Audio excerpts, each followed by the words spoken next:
Okay, I came here and well, I was raised here. You know, born and raised in Farrell. And you are And Dick Gilmore, yeah. Sure, good. Okay.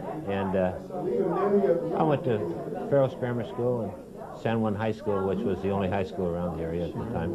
What's your earliest memory of growing up here, Dick? Well, I was raised in the Slocum house. And, Where are you? Yeah, and I built a tree house up in there, and they just tore it down about 4 or 5 years ago. They cut the oak tree down on the corner. So you were born here?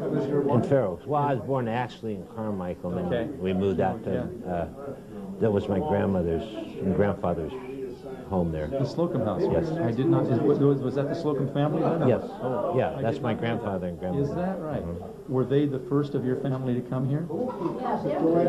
Yes, they were, I think. Do you know what year that would have been, roughly? Before 1900. Is that right? Uh-huh.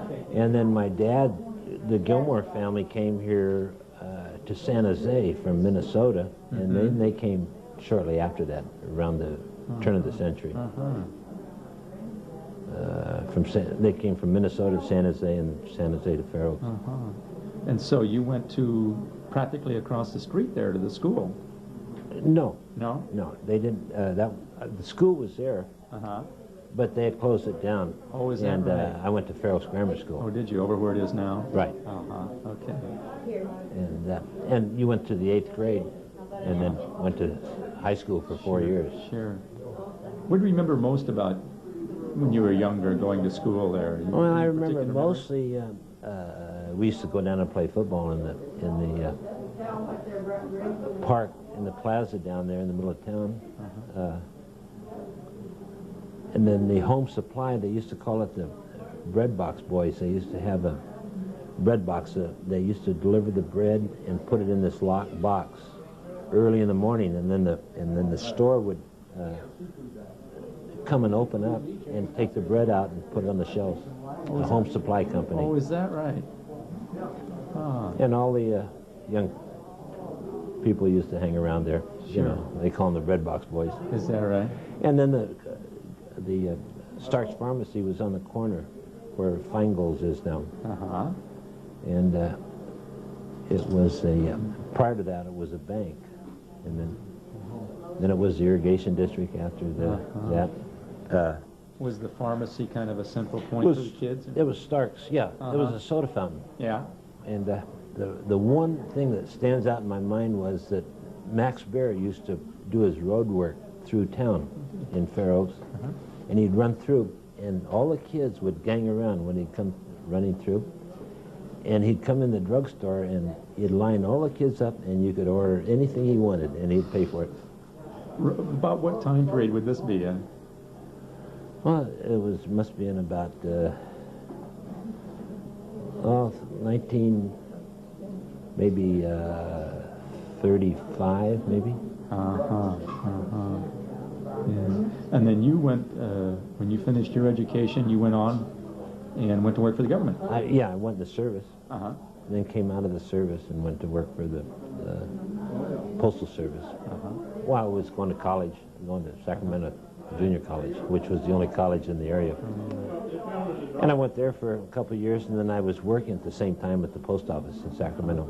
And then I transferred from the post office in Sacramento out to Farrell when it became first class. The day it became first class, it was a second class office, and when it went first class, I could transfer out. And then I stayed there throughout my entire career. You became postmaster? Yes.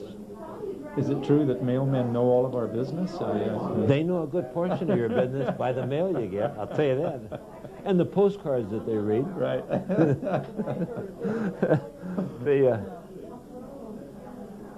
You can tell a lot by the mail that people get. Sure. It's true. Sure. See a big increase over the years? Oh, it's tremendous. You know, especially circular mail. You know, they call it business mail or junk mail, whatever. You know, you've got a lot of names for it. Where they depend on whether you're delivering it or reading it or throwing it away. Sure. What it is. Right. But what year did you retire? 1983. Oh, okay. Which was 7 years plus now, going on 8. And what keeps you here? Oh, go ahead. When the roof fell in, I yes. decided it was an That's omen. right. So they didn't, I'd never heard, but I don't think they ever figured out why the roof gave in, you know, a 40-foot section collapsed. It could have been faulty glue. It could have been water buildup in the drains plugged. Sure. You know, there's 3 or 4 different theories. Right. I don't think they'll ever know. Yeah. How do you see the quality here in this community, or what keeps you here, Dick? It's pretty hard to beat the quality of life in Fair Oaks.